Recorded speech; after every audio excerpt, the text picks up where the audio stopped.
વડોદરા શહેરના ફતેગંજ વિસ્તારમાં આવેલ સેવન સીઝ મોલના ત્રીજા માળ ઉપર વડાપ્રધાન નરેન્દ્ર મોદીના મહત્વાકાંક્ષી પ્રોજેક્ટ એવા બુલેટ ટ્રેનથી પ્રેરણા લઈને ગુજરાતી ફિલ્મ જગતની અભિનેત્રી શ્રદ્ધા ડાંગરની ઉપસ્થિતિમાં બુલેટ ટ્રેન રેસ્ટોરન્ટને ફૂડ પ્રેમીઓને સમર્પિત કરવામાં આવી છે.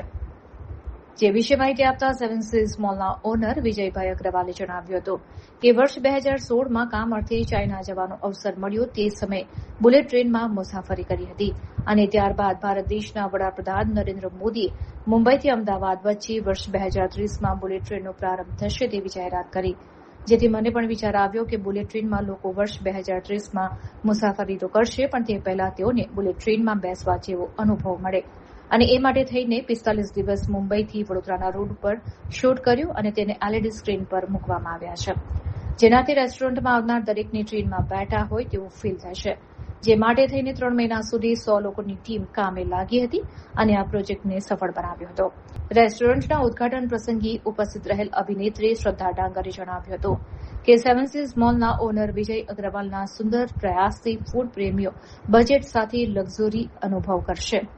આ પ્રોજેક્ટના ઉદઘાટન પ્રસંગે મને આમંત્રિત કરવા માટે હું તેઓનો આભાર વ્યક્ત કરું છું. માત્ર દીકરીઓને નહીં, પુત્રવધૂને પણ દિલના ઉમળકાથી વધાવી લે છે. ખૂબ ખૂબ સ્વાગત, અભિવાદન છે. શ્રદ્ધાના પરિચય માટે તો મારે શબ્દો ફૂટી પડે, પણ રીત અંગેનો ઉમલી રિવાજ છે સાવ જુદા. મારે તો બસ શબ્દો કબૂલે શુકન થઈ જાય. Thank you so much, Shraddha, and many congratulations to Agrawal family as well. So now let's welcome.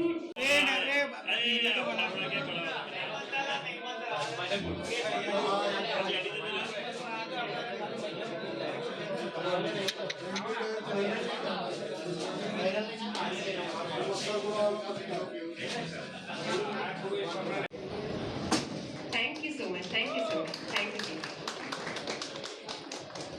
Thank you so much. Vaidehi जी को हमारा प्यार. આજે હું બરોડામાં છું. બરોડા એટલે મારું પણ ઘર, અને અહીંયા ધ બુલેટ મલ્ટી ક્વિઝિન રેસ્ટોરન્ટનું ઓપનિંગ જસ્ટ અમે લોકોએ કર્યું. સેવન સીઝ મોલમાં આ રેસ્ટોરન્ટનું ઓપનિંગ થયું છે, અને આ રેસ્ટોરન્ટનું ખાસ વાત એ છે કે બહુ જ યુનિક કોન્સેપ્ટ છે, યુનિક રેસ્ટોરન્ટ છે કે જ્યાં તમે તમારા ફ્રેન્ડ્સ અને ફેમિલી જોડે લંચ ડિનર પ્લાન કરી શકો છો, અને તમને એકચ્યુઅલી એવું ફીલ થશે કે તમે એક બુલેટ ટ્રેનમાં બેસીને જમી રહ્યા છો. આજુબાજુમાં તમને વિઝ્યુઅલ્સ બી એ જ મળશે કે જે સ્પીડમાં બહુ જ બધા રેલવે સ્ટેશન્સ પાસ થઈ રહ્યા છે, અને it's a completely different concept here in Gujarat. I think મેં આવો કોન્સેપ્ટ બીજે ક્યાંય જ નથી જોયું. મેં ઘણી બધી જગ્યા પર હું ફરી છું, ઇન્ડિયામાં, ઇન્ડિયાની બહાર, બટ આ એકચ્યુઅલી બહુ જ સરસ અને યુનિક કોન્સેપ્ટ છે.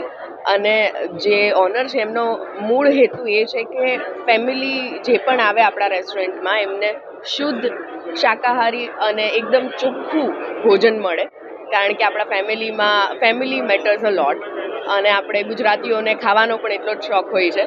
તો દે વિલ મેક શ્યોર કે જે પણ ફૂડ છે એ બહુ જ શુદ્ધ અને સરસ હોય. તો એના માટે આઈ થિંક બધાએ ફેમિલી જોડે વિઝિટ કરવું જોઈએ. આ ફિલ્ડમાં કશુંક ને કશુંક બરોડામાં નવું કરવાની આદત એવી પડી ગઈ છે. લગભગ વડોદરામાં છેલ્લા 35-40 વર્ષથી કશુંક ને કશુંક આપ્યું છે. આ વખતે આપણા માનનીય વડાપ્રધાન શ્રી નરેન્દ્રભાઈ મોદીનું જે અમદાવાદ મુંબઈ બુલેટ ટ્રેનનું જે એમનું જે સપનું છે 2030માં સાકાર થવાનું છે. તો એના માટેની ટ્રેન સ્પેશિયલ ઇન્ડિયા માટે જાપાનમાં બની રહી છે, E10 શિન્કાનસેન.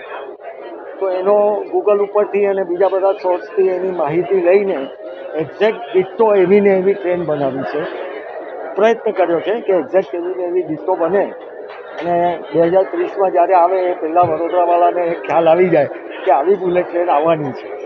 હવે બુલેટ ટ્રેન ખાલી જોવા માટે તો કોઈને રસ ના હોય, એટલે એમાં એક રેસ્ટોરન્ટ આપી છે જે પ્યોર વેજ છે, અને લોકોના મનમાંથી કે રેસ્ટોરન્ટમાં મોંઘું હોય, રેસ્ટોરન્ટમાં ક્વોલિટી સારી ના હોય, રેસ્ટોરન્ટમાં ખાઈએ તો બીમાર પડી જવાય, એ બધા કન્સેપ્ટ દૂર કરવાના છે. એટલે આખું ગ્લાસવાળું કિચન બનાવ્યું છે કે આપ જોઈ શકો છો કઈ રીતે બને છે. અને તમારા ને મારા ઘરમાં આપણે જે રાંધતા હોઈએ, જે પ્રકારનું ઇન્ગ્રેડિયન્ટ લાવતા હોઈએ, એ જ ઇન્ગ્રેડિયન્ટ આપણે વાપરવાનું છે. એ રીતે વડોદરાના લોકોને કશુંક, વડોદરાએ ઘણું આપ્યું છે, વડોદરાના લોકોને કશુંક સામે આપવાનો પ્રયત્ન કર્યો છે.